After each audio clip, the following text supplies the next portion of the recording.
কিছু কিছু মানুষ জীবন থেকে চলে গেলে আমরা খুব ভেঙে পড়ি, আফসোস করতে করতে শেষ, খাবার দাবার সব বন্ধ। আমরা বুঝার চেষ্টা করি না দুনিয়ার জীবনে আল্লাহ কাকে দূরে করে দেন। যে মানুষ থাকলে আপনার আমার জন্য বেশিরভাগ দিন কষ্টের হবে, আল্লাহ তাকে আগে থাকে দূর থেকে সরাই দেয়। সেজন্য আমরা বুঝি না বুঝি সর্বাবস্থায় বলবো একটা কথা, সেটা হচ্ছে আলহামদুলিল্লাহ। আর হাজার ব্যস্ততার ভিতরে নামাজ ছাড়া যাবে। অনেকের হাঁটু ব্যথা আছে, কোমর ব্যথা আছে, ব্যাক পেইন আছে।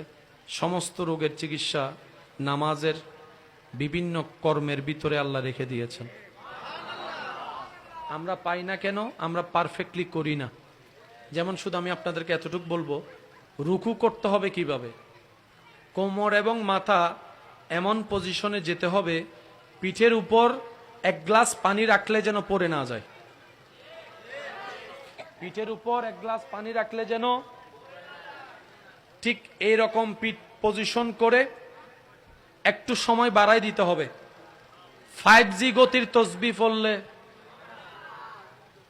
টুকুর টুকুর টুকুর টুকুর টুকুর টুকুর, ধীরে ধীরে স্লোলি সুবহান রাব্বিয়াল আযীম।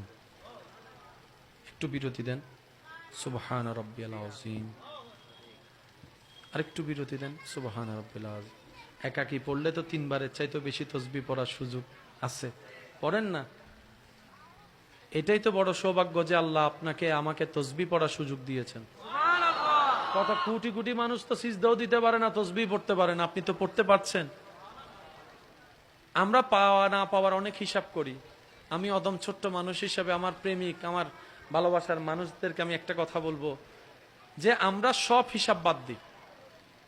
এর চাইতে বড় পাওয়া আপনার আমার জন্য কি হতে পারে যে আমাদের রব রব্বুল আলামিন, আমাদের নবী রহমতুল্লিল আলামিন, এর চাইতে বড় সৌভাগ্য আমাদের আর কি হতে পারে?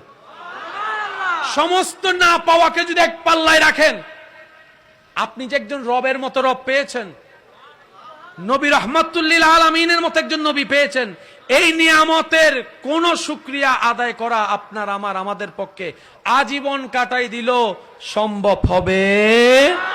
সেজন্য বুঝি না বুঝি, পাই না পাই, মুখে থাকবে একটা কথা, আলহামদুলিল্লাহ আলহামদুলিল্লাহ আলহামদুলিল্লাহ। সবাই বলি আলহামদুলিল্লাহ আলহামদুলিল্লাহ। বলতে বলতে মাঝে মধ্যে মুখে একটু মুস্কি হাসি রেখে বলবেন আলহামদুলিল্লাহ আলহামদুলিল্লাহ আলহামদুলিল্লাহ। বললে নিয়ামতও বেড়ে যাবে, ব্রেনও রিল্যাক্স হবে, মনের পাথরও হালকা হয়ে যাবে। সুবহান।